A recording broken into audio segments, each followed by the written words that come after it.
Welcome to Pandesal Forum here at 83-year-old Kamuning Bakery Cafe. We have with us today a very interesting topic, the monopolistic control of power supply in the Philippines and the negative impacts of this on the Filipino consumers nationwide. We are fortunate today to have with us 4 speakers who will give us opening statements first. And then after everyone has given their opening statement, we'll open the floor for questions from our media friends and the audience. We are also live stream, FB Live, at the FB page of Kamuning Bakery Cafe and others. This global, and also the 4 speakers, I will mention their names muna, then I will call upon each one to give their opening statement. The first speaker would be Deputy Speaker Rodante Marcoleta, also senatorial candidate, and he's now the Deputy Speaker. The second person to talk is solar industry leader of the Philippines, Ms. Techi Capellan, Secretary General of Asia PB Industry Association, and also Chairman of Philippines Solar and Storage Energy Alliance, and others. I'll introduce later on by calling each one. And then we have 2 reactors with us this morning. We have Adolfo Paglinawan, analyst, journalist, and former diplomat based in Washington, D.C. in the Philippine Embassy there. Also, he's with the Philbricks Strategic Studies as director. Last but not the least, we have as reactor Mr. David De Angelo, environmental activist, president of the Green Party of the Philippines, also senatorial candidate this year. Let's start by inviting Deputy Speaker Rodante Marcoleta. He is now with Sagip Party List. He has degrees in, he has an MBA, Master's in Business Administration, also a lawyer. He has a law degree, also studied at Harvard Kennedy School of Government, and also studied UP Public Administration for a doctoral program.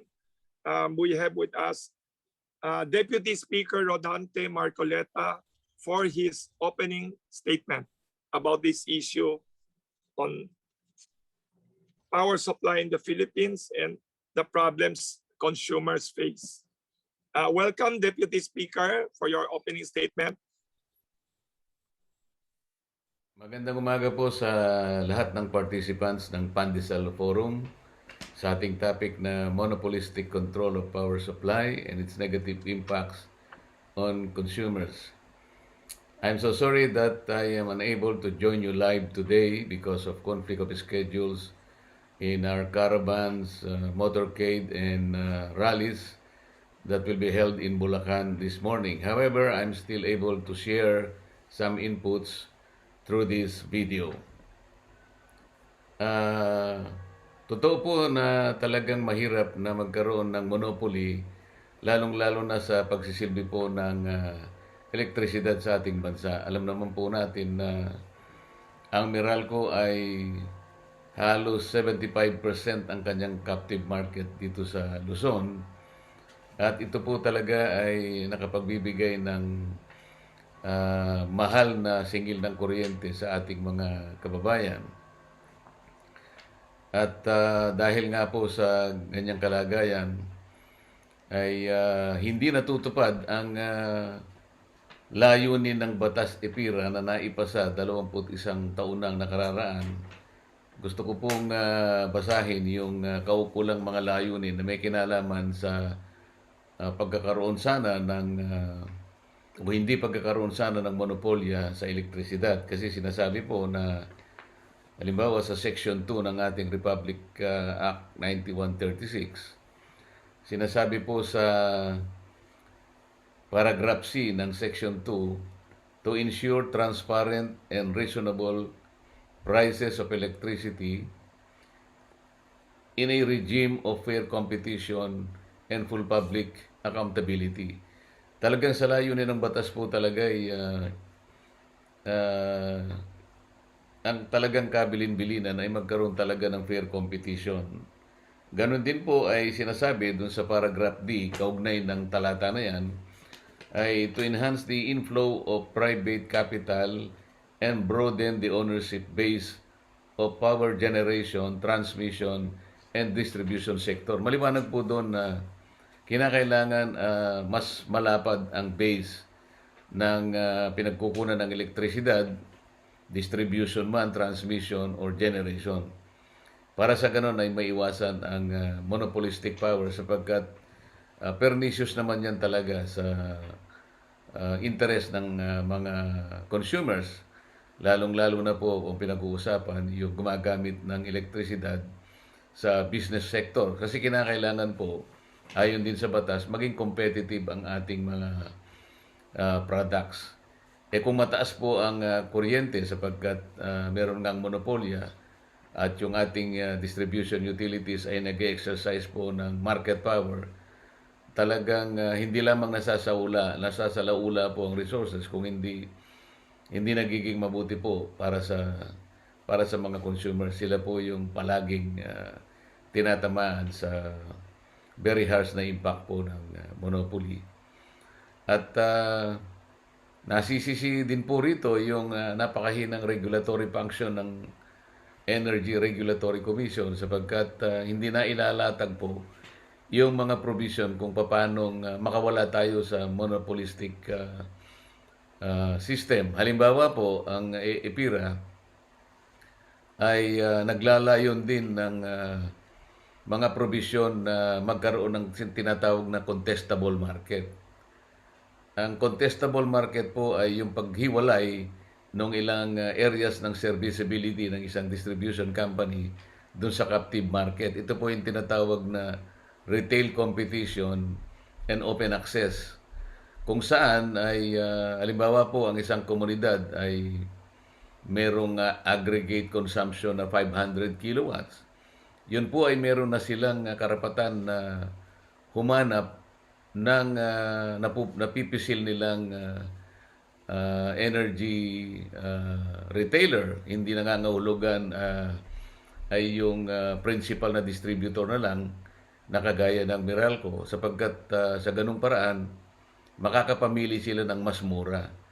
Meron din pong tinatawag na aggregation. Ito yung pinagsama-samang consumption ng 3 hanggang 4 na komunidad na ang threshold naman pong aggregate total ay 700 kilowatts lang. Ganon din po ang mangyayari. Makakapamili rin sila ng retailer nila na kung saan ay maaring ang i-offer po na presyo ng distribution ay mas mababa kaysa dun sa umiiral na distribution ng principal company na nagseserbisyo po ng kuryente. Marami pa pong mga ilang provision ng iba't ibang batas ang naglalayon na sana'y makawala tayo sa monopolyo at pinagsisikapan pa natin na ilatag yung tinatawag na renewables. Ang nagiging problema lang, hindi nga nagiging masyadong independent o malakas yung regulatory function. Halimbawa po, doon sa tinatawag nating renewable energy, meron pong sinasabi ang batas na kinakailangan ang DOE ay mag-bid ng mga kumpanya, mag-set po ng capacity. Halimbawa, meron kasing tinatawag na JEAP. Ito po yung Green Energy Auction Program na kung saan ay ang DOE ay nasa kanyang discretion kung siya ay mag-auction po ng capacities ng renewable energy. Kailangan po kasi merong makapag-bid ng mga developers ng renewable energy sang-ayon dun sa capacities na sinet po ng DOE. At kung marami po yung magpa-participate sa bidding at mag-o-offer ng kanilang electric rates, darami po talaga yung makapag-i-engage sa solar energy halimbawa. Renewable po kasi yan. At kapag yan ay naging regular na nagagawa po ng DOE, maaari nilang ma-achieve yung kanilang program na at least 35% po ng generation mix ay manggaling sa renewable energy by 2030. Kapag hindi po ganyan ang nangyari, malamang ay hindi po ma-achieve yung target na yon. Ito pa naman ay makatutulong hindi lamang malinis na energy, kung hindi efficient po ito para makawala naman tayo doon sa mga panggatong katulad ng fossil fuel na ito ay malaki po yung kanyang carbon emission. Ngayon, hindi po nagiging, hindi na-encourage ang mga solar developers po kasi dahil napansin namin merong nilagay na cap doon sa kanilang may produce sa kanila sa mga solar roofs. Katulad ng isinasad sa isang batas, kailangan 100 kilowatts lamang po yun. Nadi-discourage sila sa lalong-lalo na yung mga business and industrial setups dahil sayang naman kung hanggang 100 lamang, 100 kilowatts, sapagkat kung makapaggagawa sila ng higit doon, maaari nilang ma-harness yung kanilang production capacities at magiging mas mababa ang mga produktong may bebenta sa mga consumers natin. Ano? Pagkatapos po, yun namang masosobra sa 100, halimbawa po mga roof solar systems, may bebenta po nila yan sa grid ng distribution utilities. Kikita pa sila. Sa makatwid, may encourage po sila. Isa pa pong paraan ay yung ma-maximize po yung embedded renewable energy sa distribution utilities. Kasi pag nangyari po yon, may encourage naman ang distribution utilities na makipagkontrata po through PPA at sa ganun ay mara-rationalize po natin, mabe-benefit po yung consumers kasi ang wala na pong back yung sales nila at pagkatapos dahil embedded po sa distribution utilities, maaari pong mawala yung system loss at hindi na rin magbayad ng transmission charge sapagkat ang in-embed po na renewable energy ay ayun nga embedded do sa distribution utilities. Ito po yung mga bagay-bagay na makaka-encourage, makakatulong sa mga renewables na sa ngayon ay hindi po masyadong na-encourage mabuti dahil nga wala pa pong auction na ibinibigay ang DOE. Ang huling nalalaman po namin, dapat nagsimula no October 21 last year, pero hanggang ngayon ay mukhang hindi pa po nagsisimula. Dapat po panagutan yung green energy auction program para yun pong plano ng gobyerno na mag-shift tayo sa green energy sa lalong madaling panahon ay matugunan po ng pamahalaan. Kasi po, ang pagkakaalam namin at sang-ayon naman doon sa plano o development plan ng DOE 2018 to 2040, ang sinasabi po roon ay ang magi-increase po ang ating requirements sa electricity at a rate of 6.7% per annum. Ang ibig sabihin po niyan ay mula po sa or after 2018, ngayon po sa panahon natin ngayon, maaring dumoble na po yung requirements natin. Halimbawa sa coal-fired plants po, imbes na 9,000 megawatts ay magiging 18,000 megawatts na po yan. Hindi naman po pwedeng mangyari yan sapagkat nagkaroon po yata ng moratorium sa Greenfield ng DOE. Kaya malaki pong problema ang isyong ito. Hindi lamang siguro po ang monopolistic issue ang pinag-uusapan natin, maging yung mapagkukunan pa po ng other sources of energy. Yun pong diesel-fired o yung natural gas-fired po na ating mga planta ay nanganganib din po sapagkat maaaring ma-deplete naman yung malampaya wells natin. So, kinakailangan makahanap pa tayo ng ibang sources of energy. So, to summarize po, ang gusto nating sabihin dito ay kinakailangan maging independent at saka malakas ang regulatory function po ng ERC. Kailangan mailatag po yung mga kaukulang regulasyon para mapanagutan po natin yung tinatawag na RCOA. Ito po yung Retail Competition and Open Access.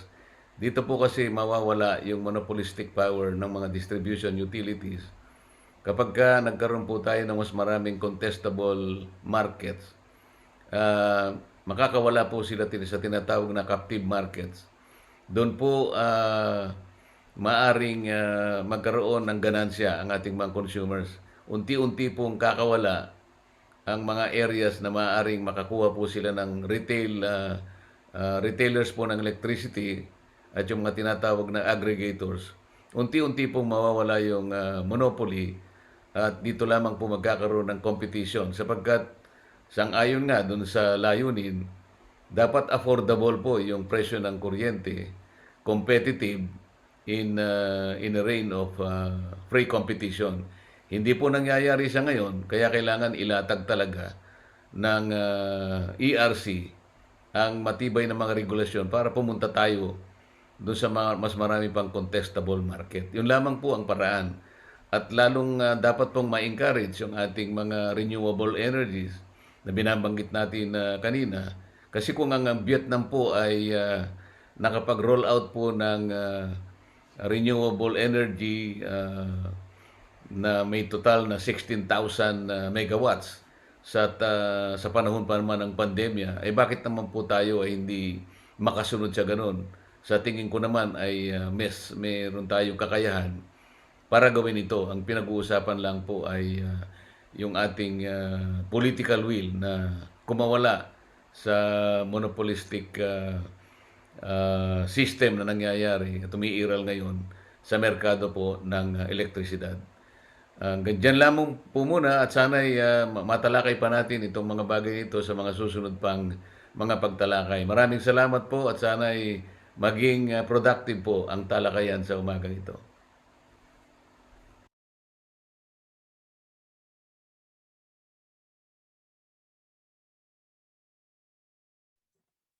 Thank you very much to Deputy Speaker Rodante Marcoleta for his opening statement, raising various issues and questions. Thank you. Next, we'd like to call on, coincidence maganda, today is International Women's Day, kaya greetings to all the women. We are fortunate to have with us a woman leader in the Philippine solar energy industry. Si Miss Maria Teresa Cruz Capellan, also more known as Miss Techi Capellan, is a pioneer in the solar industry in the Philippines and a woman achiever. Kaya coincidence, good timing of our forum today, Pandesal Forum.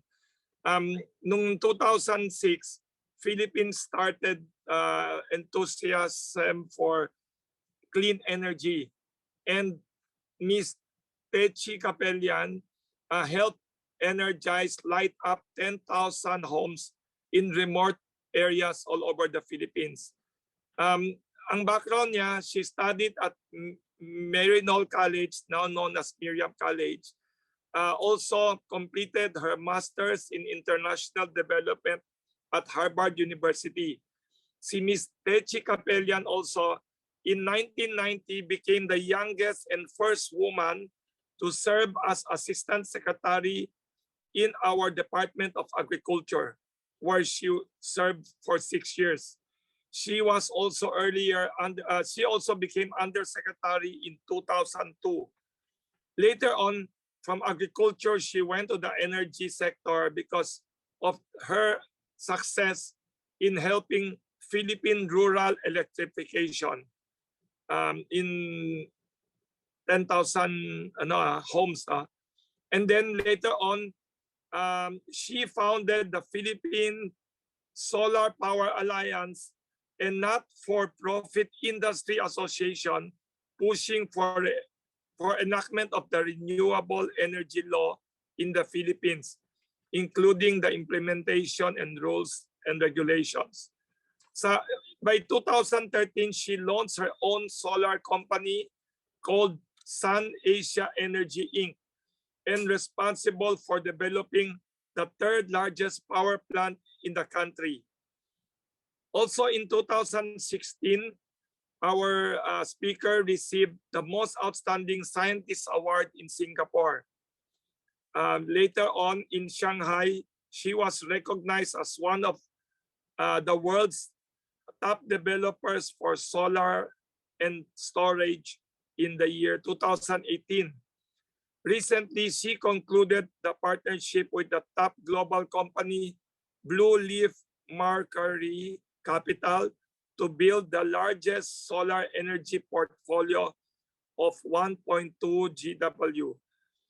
Today, she continues her efforts in renewable energy as CEO of Sun Asia Energy and as chairman of Philippine Solar and Storage Energy Alliance. Let us welcome outstanding woman leader, businesswoman, and visionary, Ms. Techi Capellan. Happy International Women's Day pala to Ms. Capellan and all the female journalists and participants on this forum here. Welcome, Ms. Capellan. Thank you. Thank you. You have to unmute yourself. I'm already unmute. Yes. Okay. Can you hear me? We could hear you now. Thank you, Wilson, for that very long. At good morning sa inyo, sa iyo, Wilson, sa lahat. This topic is really very relevant, especially doon sa mga series of oil price hikes na nai-experience natin last month or even today. And also because kung mga price hikes na to ay may exacerbate pa ng crisis sa Ukraine. So, everyone knows na pagtaas ng langit, kasunod lahat pagtaas ng mga bilihin. So, hindi may iwasan na ang electricity ay maa-affect. So, what I'd like to do, if you can allow me to share my is just maliit na slides lang ito. No? I would like to draw your attention doon sa table na ito. No? Ang ibig sabihin kasi ng peak demand, ito ko lang ipaliwanag. Ito ay isang graph na nagpapakita doon sa pinakamataas na consumption natin. Ang ibig sabihin, yung kulay dilaw ay ito yung consumption pattern natin in 2015. Yung kulay pula, ito yung consumption pattern natin in 2020. Yung kulay blue, consumption pattern natin in 2021. At yung kulay yun ay sorry, noong 2021. So tatlo itong pinapakita. Kung mapapansin nyo, bago mag-pandemya, no, ang ating consumption ay umaabot na sa 13 gigawatt. At ang pinakamataas ay na-record na consumption ay alas 2 ng hapon, 14 hours, ng June 21. Noong 2020, ito ay panahon ng pandemya. Medyo bumaba tayo, no? From 13,450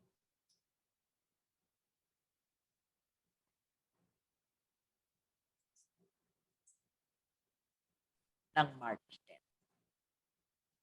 Nung nagpandemya pa rin tayo, pero medyo nakakalabas-labas na dahil medyo hindi na masyadong strict yung quarantine.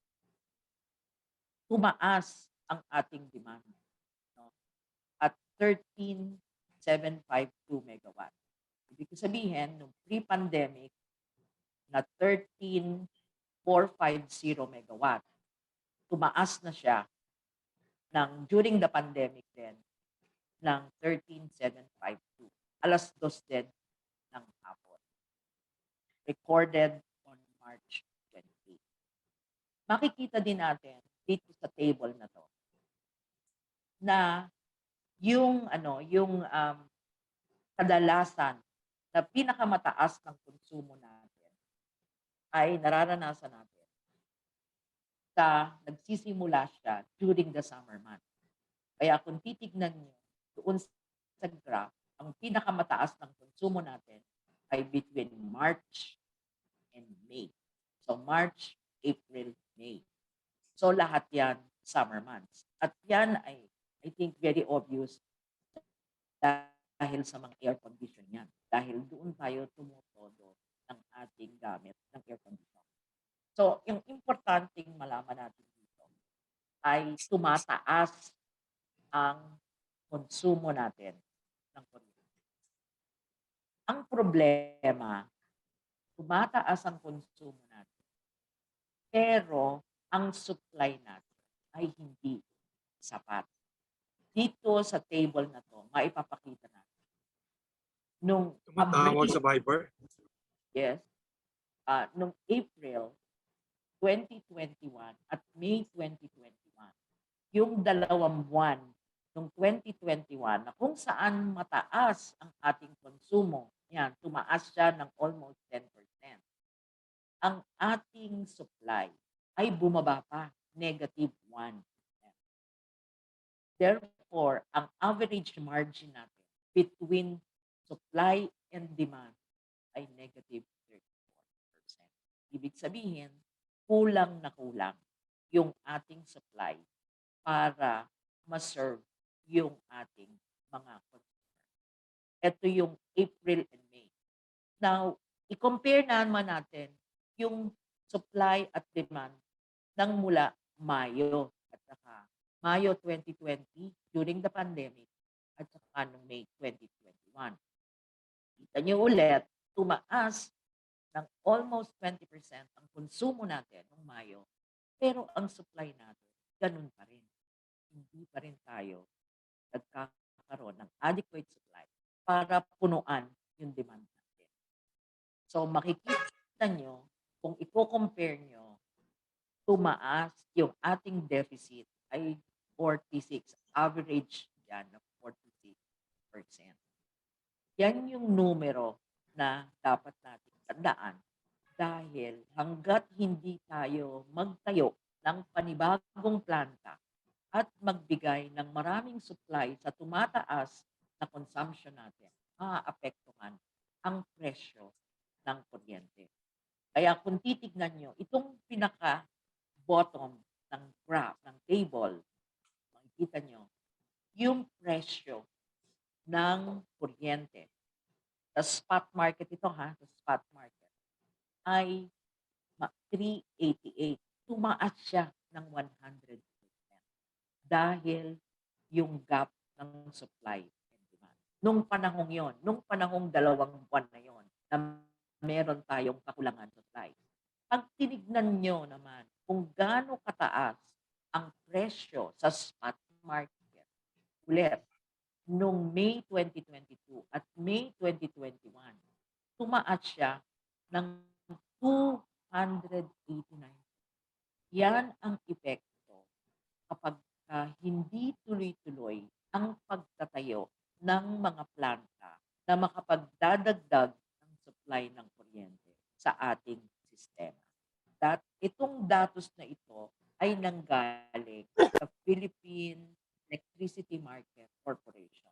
Sila ang nagtatala ng ating konsumo at sila ang nagtatala ng ating supply din sa spot market. Now, anong sitwasyon natin ngayong taon, 2022? Nagsabi na ang DOE. I-focus nyo lang ang inyong attention doon sa portion nitong graph na to ng dilaw at pula. Yan ay tinatawag na yellow alert at red alert.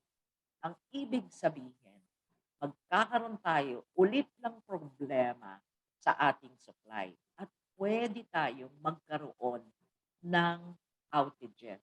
Ang outages yan, synonym yan sa brownout. No? Kaya nga naka-alert naka-alert at sinasabi ng sinasabi ng DOE na kailangan gawan yan ng paraan para hindi mangyari yung ganyang klaseng forecast. Bakit ba tayo nasa ganitong sitwasyon? Bakit ba tayo, kahit na meron tayong planta, nag-i-exist, bakit tayo nagkakaroon ng yellow at red fern? Kung titignan ninyo, karamihan ng ating planta ay 30 years old na.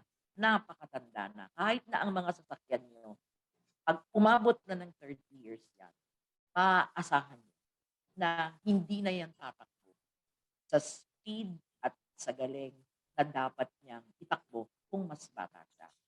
Kaya noong May 31 up to June 1, ito ang mga planta na tinatawag nilang nag-derate. Ibig sabihin, imbis na 150, 145 lang ang megawatt na sinupply niya. Yung ilihan, imbis na 600, 358 lang ang sinupply niya. Yung isang ilihan 2, imbis na 600, 358. Kaya nakikita nyo, unused capacity sa panahon na ang taas ng ating konsumo ay meron tayong kakulangan for 400. Noong May 31 din, ito naman ay shutdown. Nakikita nyo na yung GN Power nag-shutdown 5 months. Yung GN Power Unit 2, few hours nag-shutdown. Yung SWAL, makikita nyo at ang Kalaka. Is this an isolated case? Throughout 6 history, these plants have experienced recurring outages. Natatandaan nyo, nung panahon ni Cory, nagkaroon tayo ng brownout. Kaya itong mga planta na ito ay doon itinayo.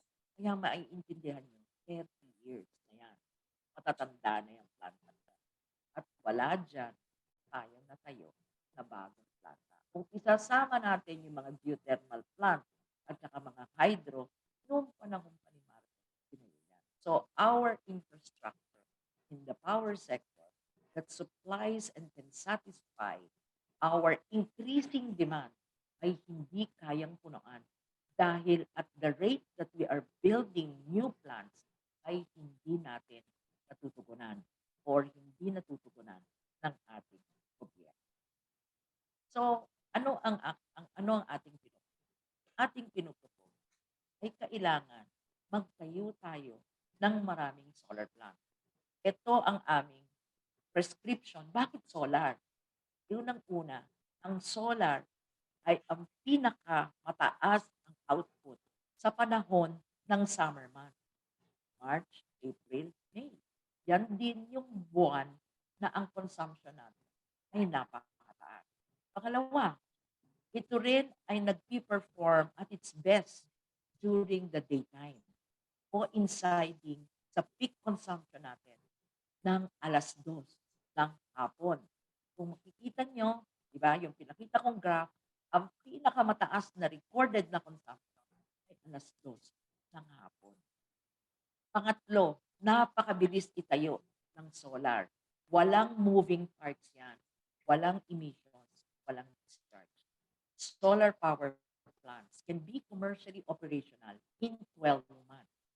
Pang-apat, kahit saan sa isang tropical country like the Philippines, pwedeng magtayo ng solar plant. Pang-anim, ito ang may most competitive tariff rate sa lahat ng kuryente dahil ito ay hindi nangangailangan ng diesel, ito ay hindi nangangailangan ng coal at ng iba pang feedstock. Yan ay umang sa rays sa sinag ng araw. Yan ang kanyang pinanggagalingan ng kuryente. Kaya nung bumababa ang solar panel na pinuproduce at minamanufactured largely sa China, yan ang nagpapababa ng presyo ng solar power plant or ng kuryente na galing sa solar power plant. Wala kasing recurring cost or fuel. So, yun na lang ang katapusan. Kaya napaka-importante. Ang sinabi nga ni Deputy Speaker Marcoleta, kailangan tayong magtayo ng bagong planta at kailangan ng ating mga policy makers ay gumawa ng mga issuances na makakapag-udyok na magtayo ng solar power plant. Kailangan na natin dagdagan ng ating planta if we are to manage these price surges in the wholesale market. Good morning at maraming salamat. Thank you, Ms. Techi Capellan. Later on, we'll ask you to summarize again kasi yung audio ninyo, Ms. Techi Capellan, we should make it clearer konti, yung audio niyo. Yung audio. Oo, baka pwedeng mas malapit ka sa microphone. Nahiya ako to interrupt kanina. Baka we'll ask again your very interesting good ideas and recommendations on how to improve the energy situation in the Philippines. Now we will ask two reactors to speak, to react to the two opening statements, and then we'll open the floor for questions from our media friends and from the others in the audience. Mr. Adolfo Paglinawan, more known as Ka-Ado, is a journalist, is an author, book author, public intellectual, business professional, former press attaché and spokesman of the Philippine Embassy in Washington, D.C. from the 1980s all the way to 1993. He is now a director of Philbrick Strategic Studies, also radio host, and also geopolitics and economic analyst. Let us welcome Ka-Ado Paglinawan for his reaction. Okay ba ang audio ko, Wilson? Paki-try ulit. Parang okay naman. Okay naman. Okay naman, okay. Paki-ano kung may... Hayaan niyo po akong magbigay ng konting historiography dahil masyadong present tense sa mga pinag-uusapan, wala tayong masyadong nagiging background technical, which will figure very well sa open forum mamaya. But I feel we should have some kind of historiographic basis. Many of those reading or listening to this may no longer remember how former President Ferdinand Marcos piloted this country from the frightening effects of the worldwide fuel shortage of 1973 that sent gasoline to be rationed as consumers queued in gasoline stations for their turn at the pump. This was the result of the Arab-Israeli war, when the Arab members of the Organization of Petroleum Exporting Countries, or OPEC, imposed an embargo against the United States in retaliation for the latter's decision to resupply the Israeli military.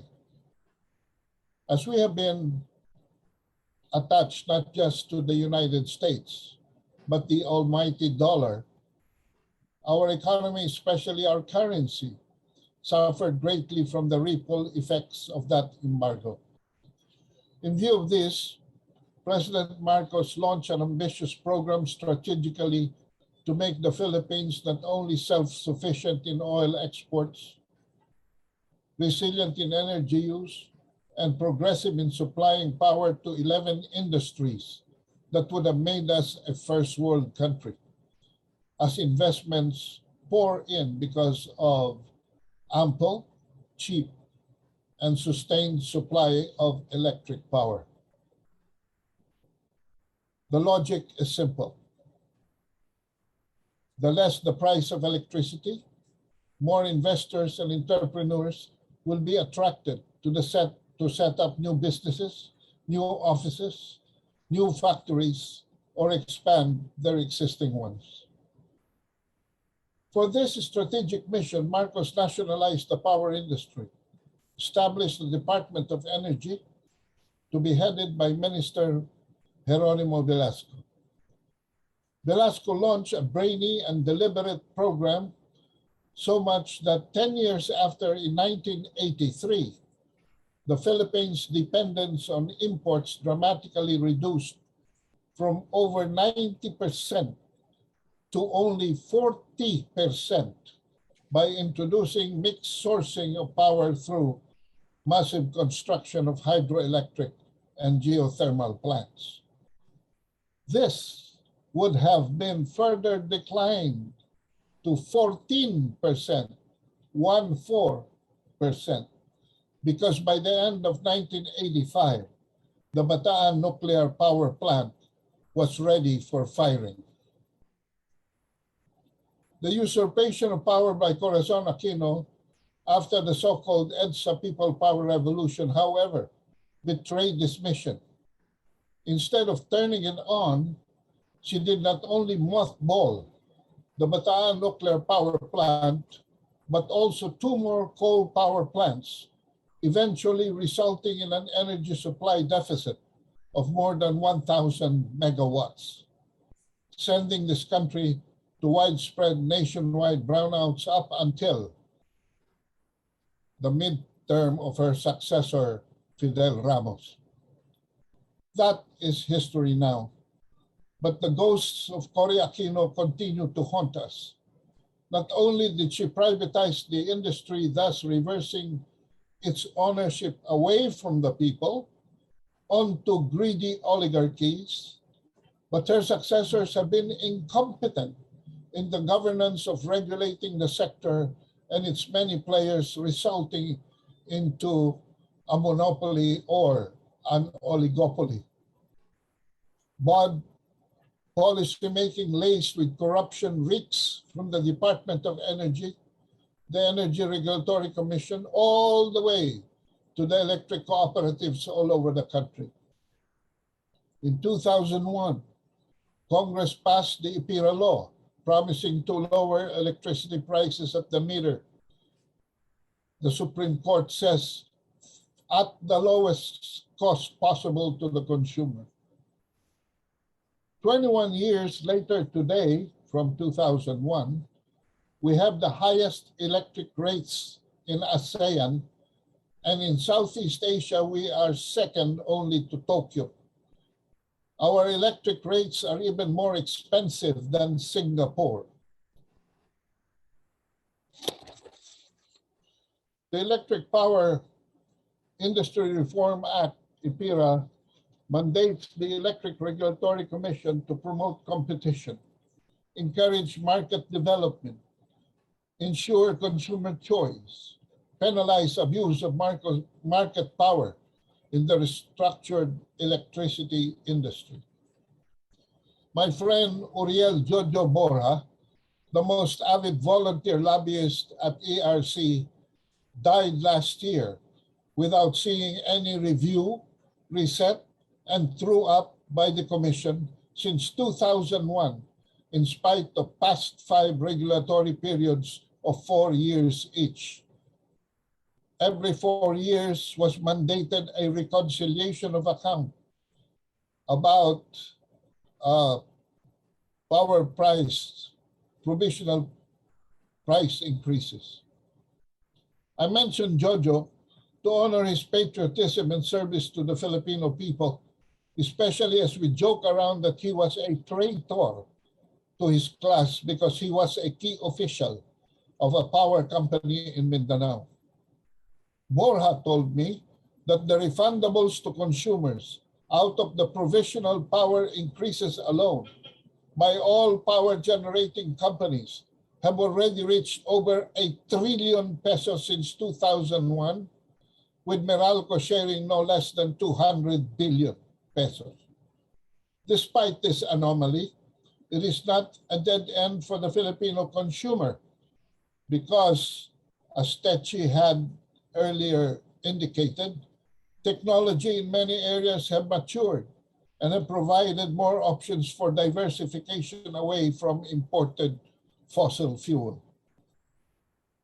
On August 20, 2018, a report by the Institute for Energy Economics and Financial Analytics of Lakewood, Ohio, describe how the Philippines continues to lag global trends towards power sector modernization, which are gaining momentum around rapidly declining costs and technological advances in renewable energy, energy efficiency, and distributed storage. But while it affirmed that the Philippines has the highest price electricity in the 10-member Association of Southeast Asian Nations, it, however, concluded that wise policy choices going forward can drive the uptake of renewable energy through programs that will ensure power supply and lower prices. Specifically, it showed how a rooftop solar lowering electricity costs, correct me if I'm wrong, Techi, to 2 pesos 50 centavos per kilowatt hour, excluding financing expenses, and triggering a $2.8 billion or a 1.5 trillion in new investment by 2030, thus improving national energy productivity and security. The Department of Energy and its over-energetic Secretary Alfonso Cusi, because he also runs the PDP Laban, the dominant political party in the country today, are, however, dragging their feet even as the prospects for 1 megawatt solar plant that used to cost only 1.4 million pesos can now be constructed for less than half at 600,000 or maybe lower depending on the enormity and size, as lower priced but high quality panels have already entered the market from China. Bloomberg itself attests the first 5 top brands are Chinese. Cheap, very good quality, and durable. Cusi purportedly, in an attempt to make renewable energy easier to access, issued Department Circular 2021 that was intended to simplify IPIRES procurement for power supply agreements onto an alternative mode of procurement, mandating distribution units to undergo a competitive selection process. But as we say, the devil is mostly in the details belying best intentions. Competitive selection processes are to be subjected to competitive public bidding, but the department circular complicates the expansion of the process as an alternative mode of procurement that may be detrimental to competition because of its mechanisms on unsolicited proposals and its accommodation of competitive challenge. In fact, such might becloud the transparency that is demanded by the fact that power supply agreements are imbued with public interest. A position paper by Amos Michael Adriano, I hope, Anna, we can attach for the listeners for a detailed but legalistic discussion of the matter. Suffice it to say, with the dramatic reduction in the capitalization of solar power generation due to the dramatic decrease in material costs, I anticipate many investors would venture into the business. It is a pity if as early as in the introductory process of procuring power service agreements as yet, red tape in the form of legalese or procedure could already dampen investors' high expectation, just because the field is loaded in favor of the old players. Cusi should re-examine the form, substance, and language of his new regulation, not just with the intent of leveling the playing field, but if I may suggest, then a bit, not in favor of the present oligopoly that already serves somewhat as the overlords of the industry, but new, perhaps smaller, and many players. Thank you and good day to all. Thank you very much for the reaction of Ka-Ado Paglinawan and including your interesting historical perspective. Last but not the least, we'd like to invite a reactor. He is David De Angelo, environmental activist since 1994, noted cosplayer, president of the Green Party of the Philippines, also senatorial candidate now of the Kalikasan Muna Green Party of the Philippines. We'd like to invite him for his reaction to the question about the energy problem in the Philippines. Welcome, David. Good morning, Sir Wilson. Narinig niyo po ba ako? Oo, klarang-klaro ka. Clear ka. Hello? Clear ka. Okay. Good morning, everyone. Before I begin with the topic on renewable energy, let me just correct a few facts that to Ka-Ado is our historical facts. I would like to say that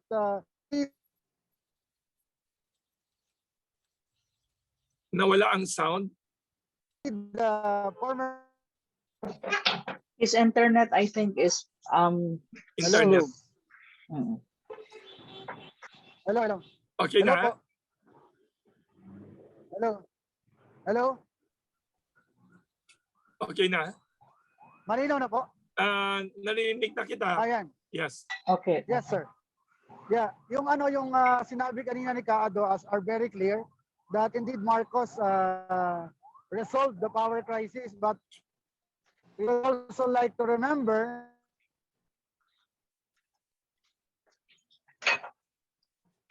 that most constructions came from a foreign debt. That is Naglalag yung kanyang internet. nabayaran pa natin lahat. Marcos also issued the stoppage of the construction of BNPP.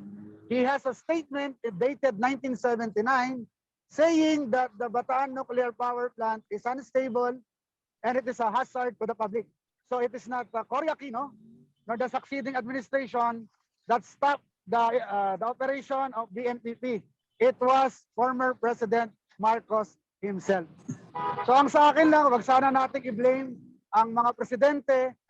Do not blame other presidents and always make Ferdinand Marcos a hero. Because all of the presidents have good things that they have done for the power industry. Marcos, his predecessors, Cory Aquino, Ramos, and up to Duterte. Let us stop from blaming presidents of this country and making Ferdinand Marcos, who corrupted so much from our country, as being the only person that has resolved every other issue. That is factually wrong, factually incorrect, and an injustice to the Filipino people. Pasensya na kasi hindi ko nakayanan na marinig yung ganong historical, sinasabing historical. That is plainly not right to do. No? Pare-pareho silang may nagawa. Second, when it comes to what should we do to resolve the power crisis. Tama po yun, power is, the electricity cost is very high. The solution to renewable energy. Narinig pa po ba ako? I hope. Hello? Clear. Very clear kayo. Yeah. Very The clear. solution to renewable energy is that we bring power generation to the people through community grid power system. If we bring solar, we identify the prominent, the dominant available renewable energy in the communities. If there is solar, we provide solar to the communities. If there is a mini hydro or of utilities, generate their own power through a community grid system. We empower electric cooperatives to be true electric cooperatives. The problem here is if we let large companies generate our power once again, peperahan na naman tayo ng mga yan, malalaki na naman ang cost ng kuryente, and at the same time, solar farms are really not the only solution. It might also be harmful to the environment. because it needs very, very big vast of land to really generate the needed power. When it comes to the revival of the Bataan Nuclear Power Plant, I am really against it because we should ask ourselves, where do we plan to deposit the nuclear waste that will be coming from the BNPP? We are also a country that has so many typhoons. We are on the ring of fire, on an earthquake belt. It's very dangerous. We should learn from Fukushima and Chernobyl that until now, it's highly radioactive. So the current nuclear power technology is not the solution. But luckily, we have a new technology that is coming. It's called nuclear fusion, where you combine the atoms. There is a recent development just last month that they were able to generate around 100 megawatts of power for 15 seconds. So I think this is a way forward for nuclear because the old fusion technology is really very, very dangerous. In the end, the solution to bring down power right now is to remove the excise tax on energy. Sobrang taas na ng kuryente, kailangan natin munang tanggalin yung tax natin sa energy para hindi maghirap ang taong bayan. That's a very, very easy thing to do, an immediate thing that can be done by the administration. Second is to strengthen the competitive bidding process and to prevent unsolicited advice so that like Dennis Uy and other would not be able to monopolize the energy sector. We should not allow monopolization because it will be unfair to our people. And third, as I said, we should work with community. It is to local communities and to tap immediate renewable energy sources. So that's all. Thank you to Pandis. Prof. Ado, I hope you're okay. I'm just not really in line with your historical perspective, but we are friends. Thank you, everyone, for listening. Salamat po, mabuhay po kayo. Pasensya na kasi nasa event ako ni Calio de Guzman, kaya medyo yung internet natin ay hindi po maayos. Salamat po, mabuhay po kayo lahat. Thank you, David De Angelo, environmental activists, for giving us an activist perspective on the power situation problem in the Philippines and suggestions. We'd like to ask the several questions. Thank you again to Deputy Speaker Rodante Marcoleta. Thank you to Ms. Techi Capellan, Kaado Paglinawan, and David De Angelo for opening statements and reactions. One of the first questions dito is a question, this is from Northern Luzon. What do you think needs to be done by the government to address the impending energy crisis in the Philippines, given that Malampaya wells are almost up and you have this ongoing Ukraine crisis affecting world oil prices in the international market? To our speaker, Ms. Techi, what needs to be done by the government and the others? I think in my presentation, yung opening remarks ko, I have Yes. really proposed the installation of solar power plants immediately. Kasi we need to have alternative sources of energy na mura at that can reduce the tariff rates. As the data has already pointed out, yung mataas na presyo ng kuryente sa time ng peak hours natin ay kayang-kayang isolve ng solar. So, mabilis siyang ma-install eh. In a matter of 12 months, talagang pwede mo siyang install kung utility scale siya.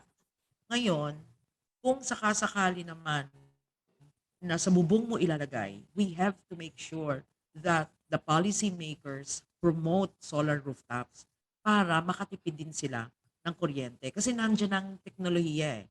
The technology is there, The technology has gotten mature. The technology has gotten cheaper. All we need is a policy push so that maraming bubong at maraming may bahay ang magkaroon ng solar at makatipid sila ng kuryente. So Well, it's yes. no one solution. It's a combination of solutions. Thank you. Yung sinasabi niyong policy push, should it come from Department of Energy? Should it come from the Senate, Congress? Where in the government should this policy push come from for this emergency reaction? Yung Renewable Energy Act natin is very comprehensive. Lahat ng gusto mong gawin sa renewable, nandun na. Available. Available na siya. Yung mga provisions, nandun na. May weaknesses like yung sinabi ni Deputy Speaker na may cap yung rooftop no, na 100 kilowatt. Ibig sabihin, kung merong kang halimbawa yung mga showroom ng mga kotse na ang lakas ng gamit sa aircon, mga 100 kilowatt yan, hindi sila makakakuha ng incentive. Having said that, kailangan talaga malakas yung oversight at saka yung ating executive branch i-implement yan. At I think binanggit din ni Speaker Marcoleta that our regulators have to really do more. No? Sa Thailand kasi, ang ginagawa nila at ibang mga jurisdiction, meron silang regulators para sa mga maliliit na installation at may regulators sila sa mga malalaki. Ang ERC kasi natin, na-overwhelm sila doon sa pag-oversight at pag-monitor ng mga malalaking kumpanya. So medyo hindi na nila nabibigyan ng masyadong atensyon like yung solar rooftop program, mga energy conservation, yung mga ganon na para sa mga ordinaryong tao. Hindi masyadong nabibigay ng panahon. So really, maybe we need to also restructure yan. Kailangan niya ng batas. We also need to be restructuring and rationalizing our regulatory infrastructure to be attuned to the changing technology. So our regulatory agencies are still not yet very efficient and strong. Thank you. May tanong dito from SMN. Yes. You were saying, sorry. Yes, go ahead. Yes. May tanong dito from Mr. Next. Aaron Rojas. Can we invite him to ask his question? He is from SMNI, Sunshine Media Network International. Mr. Aaron Rojas, can we call upon you to ask your questions about energy? Unmute si Mr. Aaron Rojas. Unmuted na. Yes. May tanong siya tinext dito. Can we Go ahead, ask him? Mr. Aaron. Go Mr. ahead. Aaron Rojas.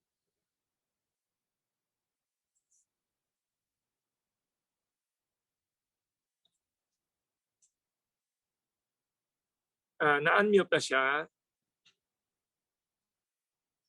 Ano? Unmute eh. He has to unmute himself, I think, kasi Yes. in-unmute na namin siya eh. Kaya lang. Sige, sabihin ko. Please. Yes, Mr. Aaron Rojas. Naka-unmute na ba?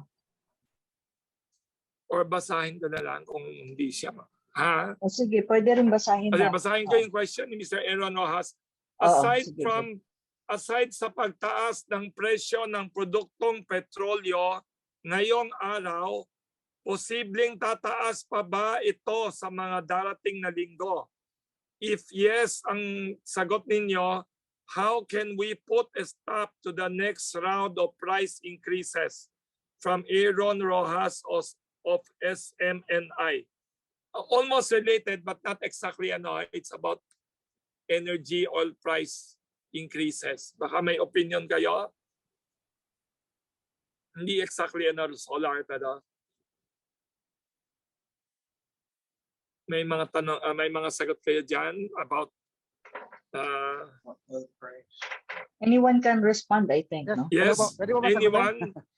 Oil price, petroleum price increases today and in the coming weeks daw. Yes, Sir Wilson, Ayan na. am I audible? Yes, narinig ka na Yeah. kita. Yes. Yes. I think the immediate solution would be really to halt the excise tax on oil and petroleum. For now, I think that's the immediate solution that the government could do.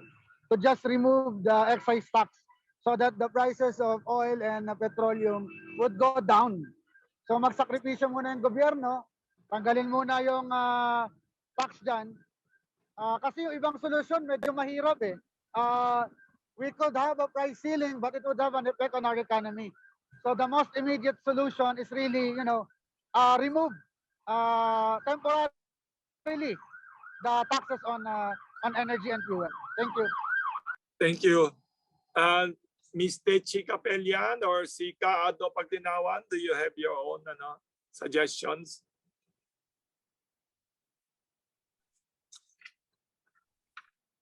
Thank you, to David De Angelo. Yes.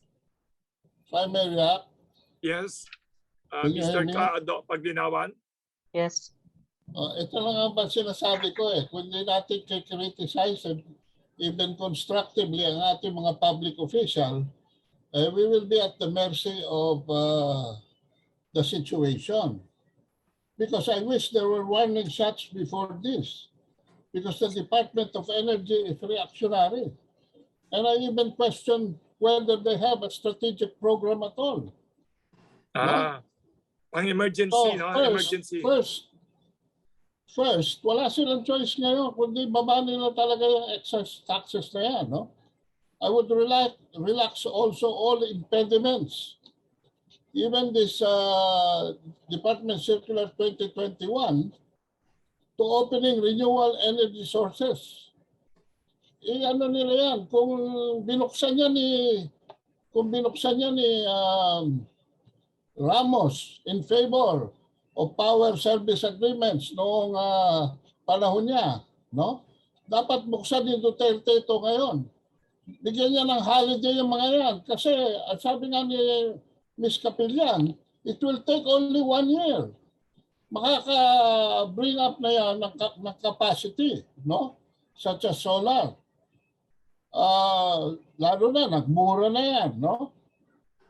But I think there should really be a discussion and a debate right now, no? Kasi may offer ng South Koreans to operate the Bataan nuclear plant with a heads up of $1 billion. So kailangan pag-usapan to, kailangan debate ito, no? And let science, not ideology or emotions, come into the picture. No, we have to consult the scientists here. Kasi the last scientific myth here is that the Bataan nuclear plant is sitting over a fault caused by Mount Native. Yan ay pinabulaanan ng pillbox. Yan ay wala namang pruweba. At yung Mount Native is already thousands of years na extinct. So kailangan pag-aralang mabuti yan ng mga scientists, no? Kasi hindi pwedeng basta ano na lang eh.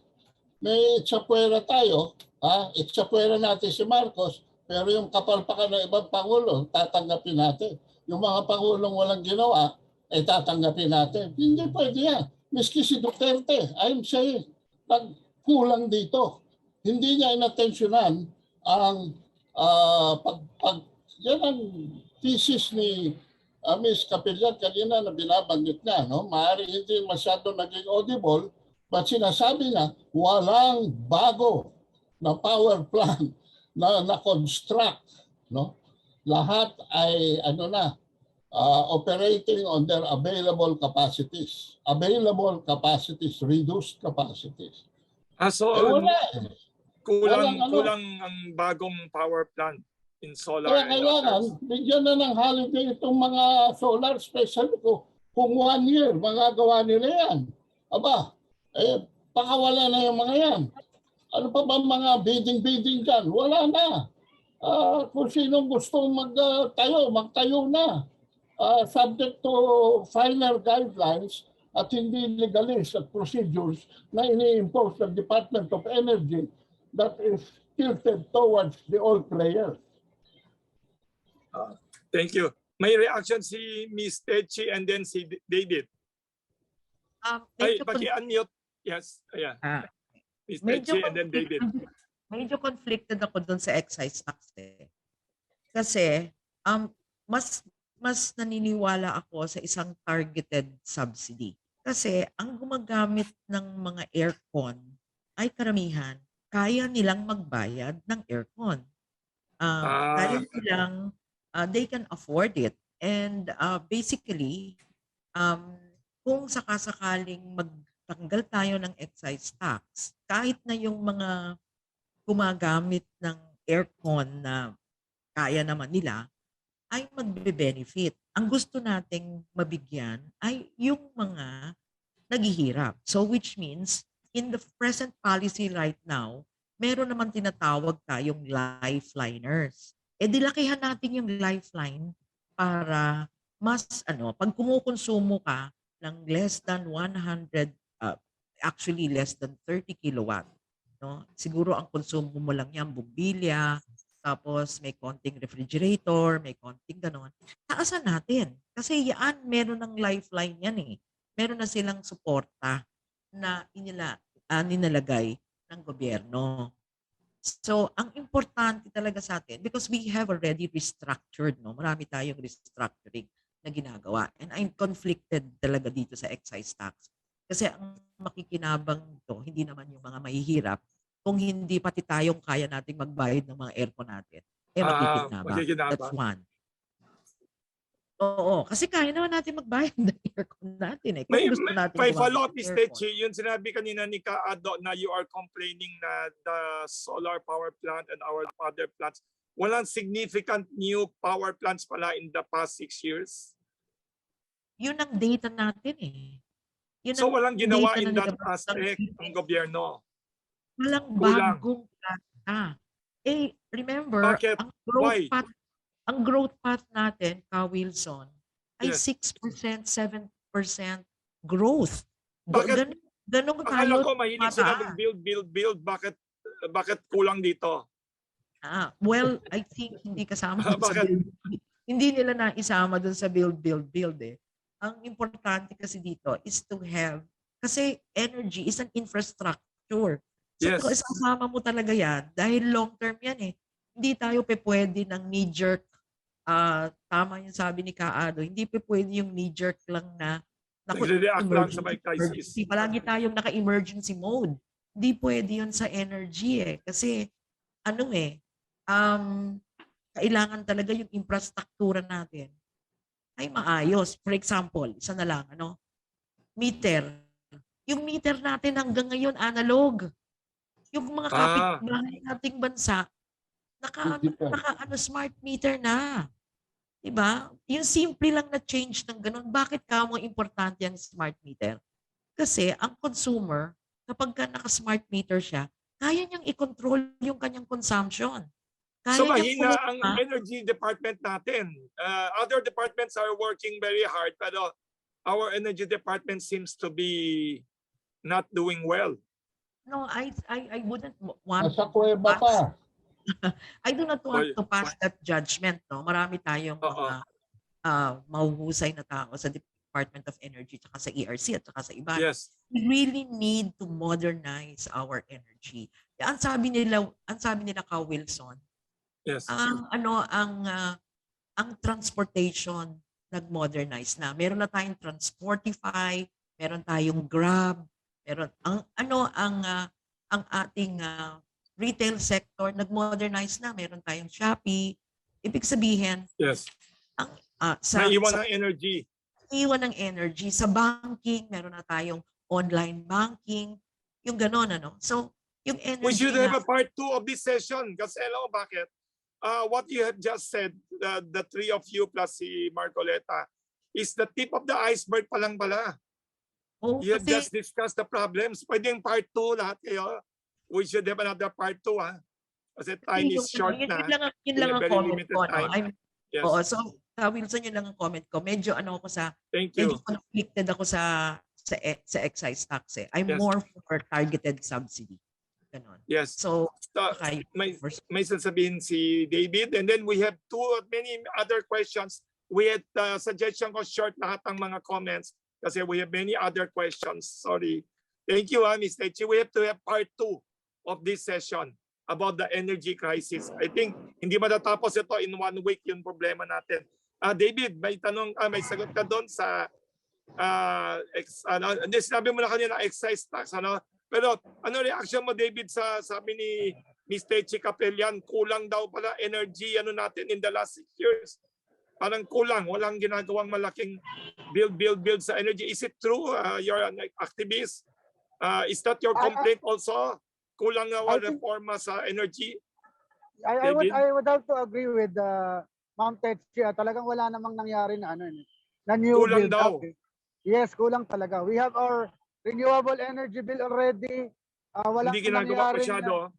walang ginagawang masyado, no. Sagutin ko lang sa excise tax, no, kasi ang tanong kanina ay pagtaas ng gasolina and petroleum. Oo. Kaya ang sagot Anong ko solusyon? ang immediate solution ay pag-alis ng excise tax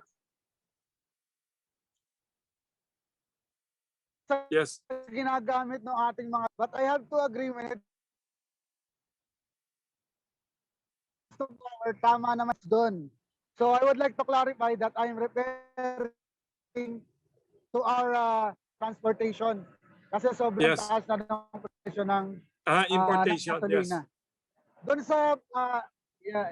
Doon sa Bataan naman, the thing is we would have to study talaga the construction of the BNPP, because I am wondering why President Marcos issued a statement in 1979 saying that the Bataan nuclear power plant is hazardous and demanding Westinghouse to fix it. So tingnan natin kung ano yung problema doon, and at the same time, sagutin natin yung mga tanong na saan ilalagay yung nuclear waste, saan ibabaon yan, may nakahanda ba tayong nuclear physicists and people to handle it. Wala na daw iba, no? Mayroon ba tayo pagkukuhaan ng pondo na $1 billion? O mangungutang na naman tayo? So those are key questions that should be answered. Hindi pwedeng, gawin natin yan. Gawa tayo ng one session on the power plant lang pala. We should have, don't forget, we should have one entire session on the Bataan nuclear power plant. Thank you. Oy, may tanong pala dito. Thank you very much, David. May tanong naman dito from RMNDCXL radio host, Rafi Chico. Ang request lang ng mga tao dito sa Pandesal Forum, short answers tayo kasi we are running out of time. Sabi ni Rafi Chico, what do you think about proposals to push through with the joint rector reef oil exploration, joint exploration with China, which seems timely since China agreed already 60%, 40% Philippine-China sharing very advantages to the Philippines. This question from Rafi Chico, radio host or RMNDZXL. Short answer from our speakers. Are you in favor of the proposed joint exploration of possible oil in Rector Reef? Yes, definitely. Favorable naman yon, as long as the agreement will also be favorable to our country. Yes, very it good. Has to be seen. Kasi 60-40 daw eh. Thank you. So do you agree also, Techi and Ado? Then we will go to the next question. Sa tingin ko, pang-presidential yung question. Pang-presidential candidate. But you are in favor. I may not be qualified to answer that. But I think tama yung sabi ni David, provided that the terms and conditions of the are partnership favorable to the Philippines. Are favorable to the Filipino people, there is no reason to object it. Yes. Some people say malampaya nga is not advantageous to the Philippines daw ang terms. I heard. In the original agreement now. There's a question here again. Do you believe the competition in the energy sector, in the supply side and distribution should be enhanced? In what way can competition in the energy sector be facilitated so there will be more players and not monopolistic situation daw? How can the playing field be leveled given that the energy sector is very much dominated by the big players or huge power companies? This is a question from Iloilo City. Somebody listening from Iloilo. Well, I think I've already answered the question. No? Yes, yes. Establish a holiday for the renewable energy. Then a little bit on their side. Kung si Ramos noon nagbigay ng power service contracts, tapos bayaran pa yung kapasidad, hindi yung consumption, yung kapasidad, which was really one-sided in favor of the producers, no? Yes. Bakit hindi ngayon? Alam niyo itong problema sa Ukraine, ito'y magtatagal. At tatamaan talaga tayo niyan. Pag wala tayong ginawa ngayon, no? I hope Yes. Mr. Pusi is listening and not attending to political meetings sa PDP. Thank you, thank you. Sa pansitan tayo dadamputin yan. Thank you, thank you. Miss Techi and David, yes? Short answer? Short answer lang, no? I Yes. think this administration has only 3 months left. oo. Even if they want to do something, I don't think that they will be able to fast track. No more time. So I would just propose that the new leadership includes the energy as their top priority in their first 1 year. Very good That is suggestion. really my suggestion there, no? Kasi Thank you, thank you. talagang, ang pinag-uusapan. Thank you, thank you. David, your short answer to this question. May complaint daw from Iloilo na parang walang daw enough competition in the energy sector, puro favoring the big players lang daw. Tapos hindi daw level ang playing field.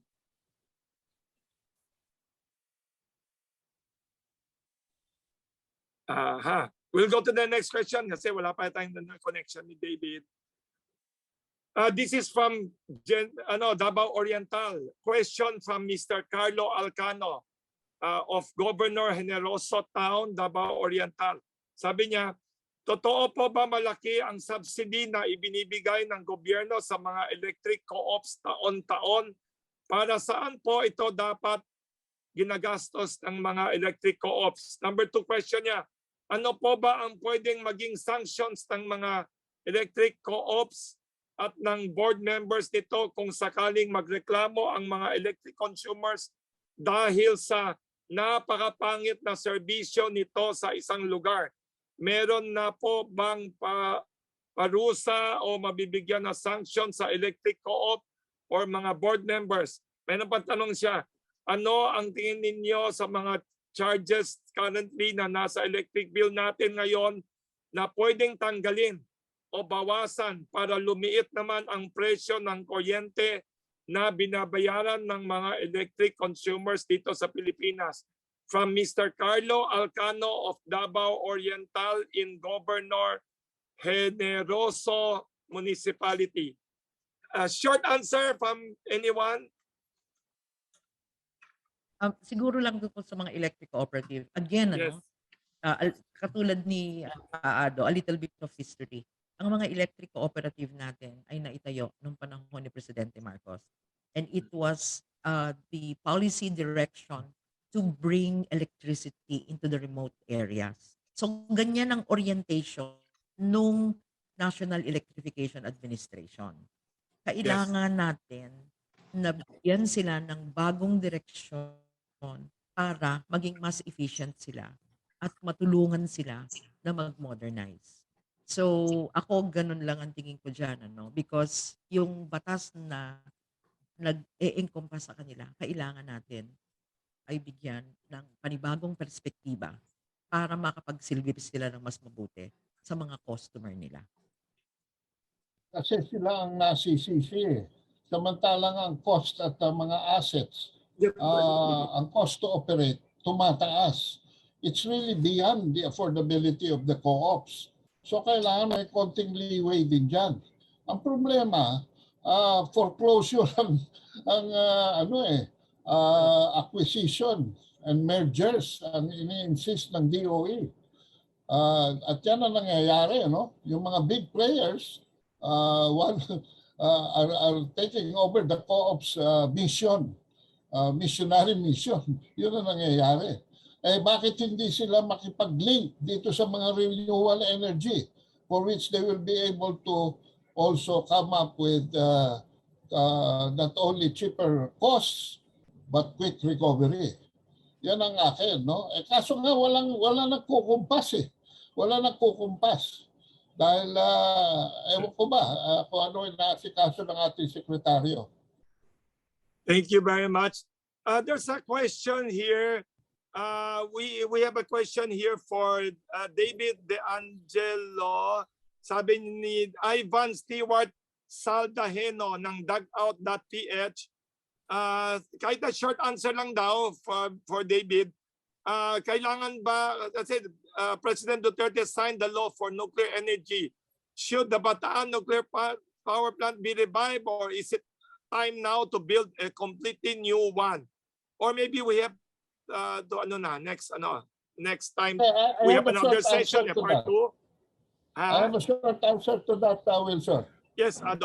The technology in nuclear has improved. There are nuclear power now that can be built with only $500,000 US dollars, and it can give 1,400 megawatts. No.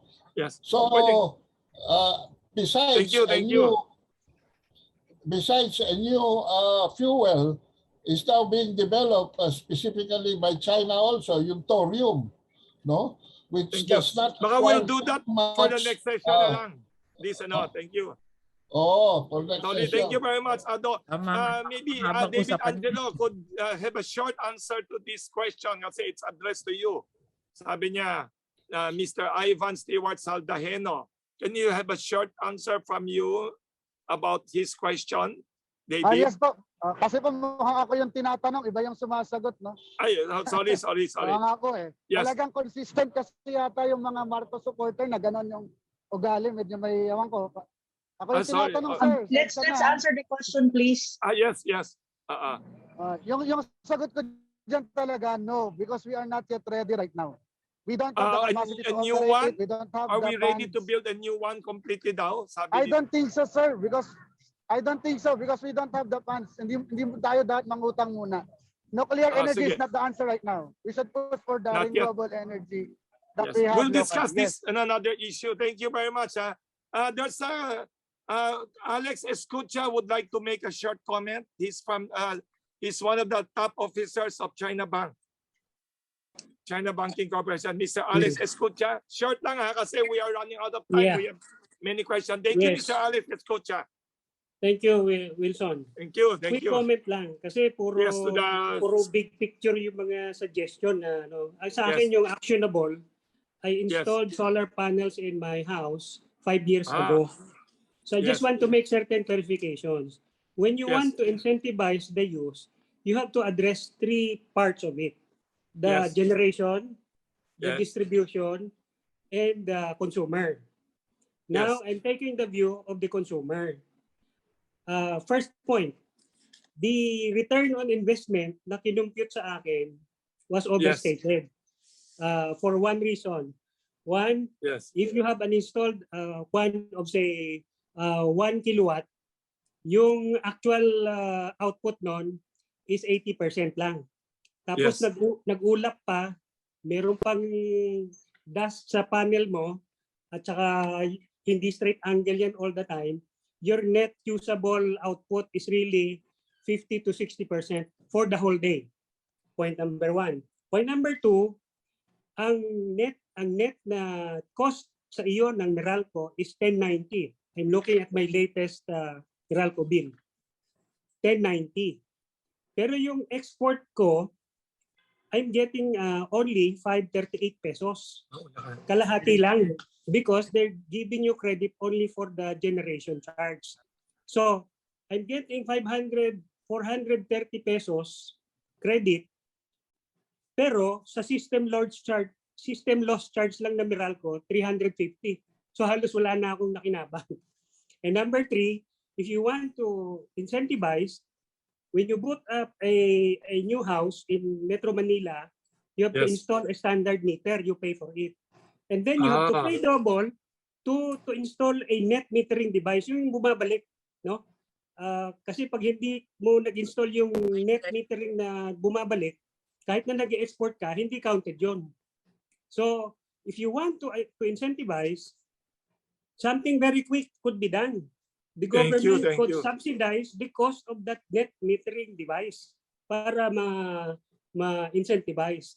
Plus, adjust the net credit na akala ng mga marami, if I install a solar panel system and I will reduce it by 500 kilowatt hours, I'll get credit for the full 500 kilowatt hours. Mali po yun. Kalahati lang makukuha mo. Thank you. Thank you. Senior Vice President siya of China Bank and Head of Investor and Corporate Relations at China Banking Corporation. Nagdanad si Ms. Tetchi Capellan sa sinasabi ninyo. Nagdanad siya. Let me, the Philippine Solar Alliance has been lobbying for years now to revise the net metering rules. No? Number one, we have been arguing na malinaw ang batas. Kung ano yung iyong pinroduce, dapat yun ang bayaran sa'yo. Hindi yung may formula kasi na pinagtatalunan dyan eh. Ang tingin namin, at I think yung talagang major na nagdadala niyan sa even sa Senado, even sa mga dialogue, kailangan wag nilang dayain yung consumer kasi hindi nila dapat, tama yung sinabi ni na 10.50 ang binabayaran niya na kuryente. Bakit 5 pesos lang ang ibabayad sa'yo? Ibibigay sa'yo. Generation rate lang kasi yung kanyang kinukwenta. Ang binabayaran lang niya sa'yo is yung generation rate. Yun ang contestable dyan eh. Ang sinasabi sa batas, sa interpretasyon namin, kung magkano yung binili mo, dapat yun din ang ibayad sa'yo pabalik. Number one. Number two, ito yung sinasabi ko kanina eh.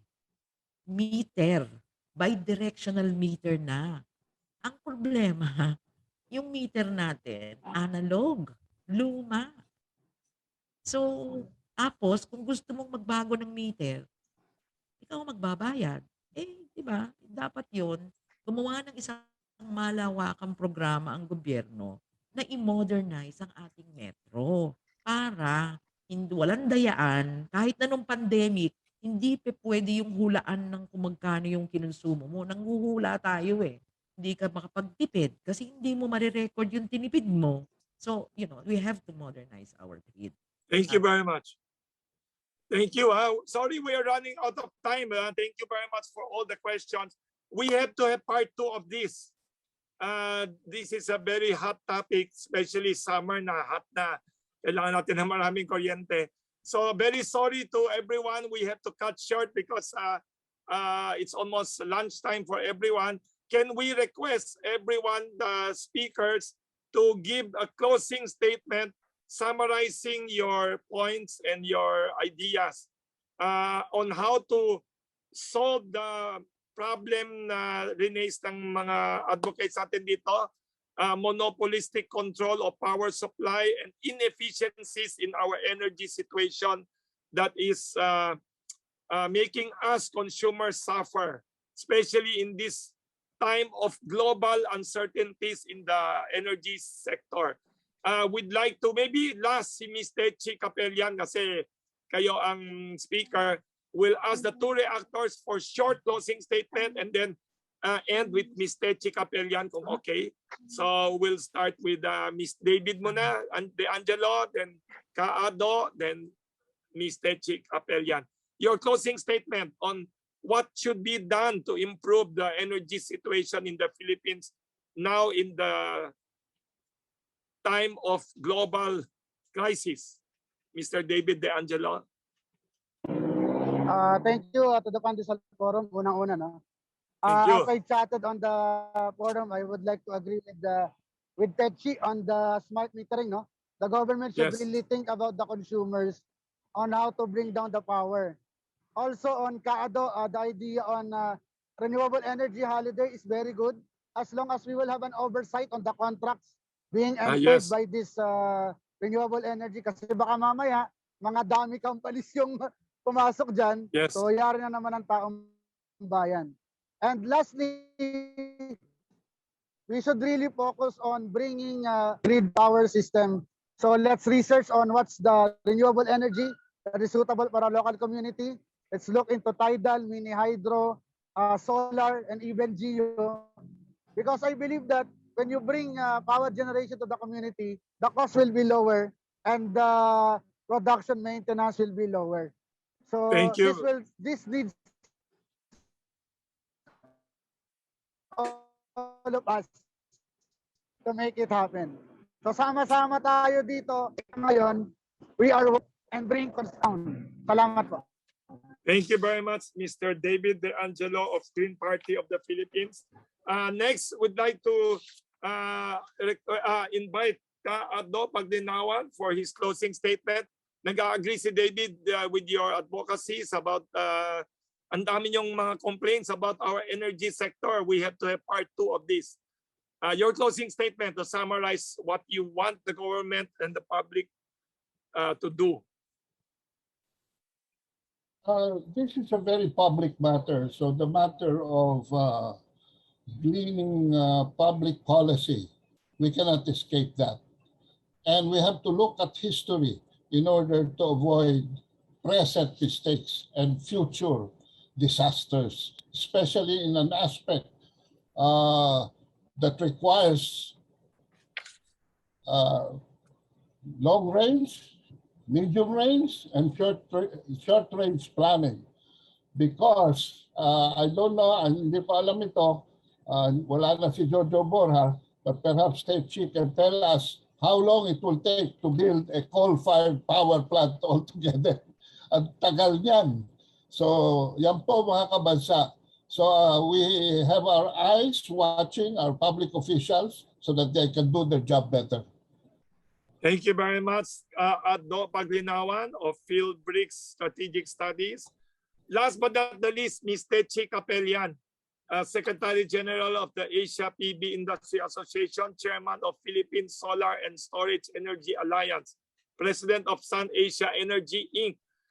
Your closing statement about what should be done to solve these energy challenges that we have. We are only 3 months away for a new leadership. Yes. This is our chance to be able to put energy at the top of the agenda. We need Yes. to have a strategic thinking about energy. This is a very complicated sector. It requires a lot of serious thinking. The laws are in place. We need to put in place a non-emotional, very science-based, and futuristic plan of how we can get electricity that will support our growth objectives and also provide electricity for all. Kasi yan yung mix na kailangan nating matugunan. Meron tayong growth objectives eh. We want to get out of our poverty situation. We want to be a developed economy. Hindi pa pwede yan kung ang meron tayong mga power outages. Hindi pa pwede yan kung mga yellow at red alerts. That is not gonna be sustainable for our growth.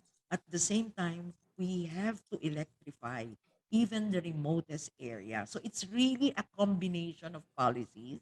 It is really an energy mix with renewables and with other solutions of technology that would allow us to grow and uplift our people from poverty. Thank you very much again to Ms. Techi Capellan for your advocacy. Tama, we need strategic thinking, futuristic thinking. Thank you very much to all the speakers, Deputy Speaker Rodando Marcoleta for all your suggestions. Ms. Techi Capellan from the private sector in the solar energy sector, ang daming complaints, ang daming challenges. Mr. Addo Paglinawan, and of course, activist David De Angelo, environmental activist. We have a good mix today from the government, from the legislature, from the private sector, and environmental activists, and also from the media. This is a Pandesal Forum. We are freewheeling, and this is a very important issue. We should have a part 2. We'd invite you again for a part 2 to discuss these issues. I think we have not yet tapped or discussed even the top 10% of the issues. Parang nasa tip of the iceberg lang tayo. This is very important. Can we request the 4 of you to send your emailed statements? Pwede ba? Kasi si Sherry Ann Torres of ABS-CBN is asking for your statements. Wilson, Sa Viber, Wilson. yes, Miss Anna. Wilson, yes, I already sent to your email account, all the statements of the speakers. Very good, very And they good. can also ask me if they want to have a copy of the video, and at the same time, our media friends, no? And at the same Yes. time, I have also a copy of all the statements of our speakers. So it's either you text Mr. Wilson or you text me. My number is 0919-074-1132. Thank you very much for everyone attending, especially to our media friends, no? Thank you Yes. very much. And don't forget to tell us where we will send Part 2. Pandesal baked goods to your home. Yes, yes. Lahat kayo sa media friends natin and to the speakers. To siyempre si Ms. Techi Capellan, Deputy Speaker, alam ko yung bahay niya kasi nagsalita na siya last time sa Pandesal Forum. Although we know where to send. Si David lang, hindi pa natin alam where to send the Pandesal. He's outside now, so thank you once again to everyone. Alam mo, kahit sa Pandesal, kailangan natin ng power, energy, yung oven, and everything is going up ang presyo. So thank you very much for all of you. Even though, at saka maganda yung sinabi ninyong apat, hindi lang pala si David De Angelo ang activist dito. Si Kaaddo, Pagdinawan, saka si Techi, saka even si Deputy Speaker, maraming complaint. So all of us should be activists. We should complain, we should ask questions. Thank you very much again. At saka senatorial candidate si David De Angelo and si Marcoleta. Yes, Thank yes, you. yes, please. Yes, we should vote for all We of should them. have part 2, no, Wilson? Part We'll have 2, part 2 tayo Yeah, kasi yeah. this is a very lively and hot topic. Very important topic. During Very this important. hot season of summer, nag-umpisa na, and during this hot time of the worldwide, Ukraine, tomorrow pala, tomorrow na ba yun sa Ukraine? Tomorrow we have 2 speakers. We are inviting all the media. We have a speaker from US na anti-Cold War activist siya, and he is for demilitarization, and he will discuss about the Ukraine-Russia situation. The reactor would be the most intellectual vice presidential candidate, si Dr. Walden Bello, will be the reactor about this hot issue ng geopolitics. A very famous speaker from the US will complain about this NATO and all these situations of guerra. Kaya please join. We'll send you the link to all of you. Thank you very much. And Wednesday, we have sa Thursday ba yung actual? Thursday actual, nandito si Calyodi de Guzman, Risa Ontiveros, Nikki Coseteng, and others to talk about women's issues naman. Okay. The things we should do to improve women's issues. Physical yan sa Pandesal Forum on Thursday, 10 a.m. Okay. Best wishes again to all the women. Today is International Women's Day. Thank you very much. Kaya magaling ng mga babae dito, si Ms. Techi Capellan, Ms. Ana Malindog-Uy, and all the female in the audience. Thank you to all the media guests also. Thank you. Thank you from Pandesal Forum of Kamuning Bakery Cafe. Salamat. Thank you so much, everyone, for attending. We'll keep you posted on the part 2. Have a great day. Thank you to our media friends. Thank you so much. Media friends, pakitext sa akin, address ninyo where to send the pandesal and our baked goods. Saka Miss Techi, pakitext na rin number ninyo. Yes. Pakiano nyo number ni Miss Techi. Saan ko pwede padala pandesal? Yeah. Thank Padala ko you. kay Ana. Yeah. Yes, Bye-bye. kay Ana. Thank you very much. Bye-bye. Thank you, Ms. Techi. Thank you, Thank you, David. Thank you very much. Thank you, Wilson. Thank you to everyone. Thank you.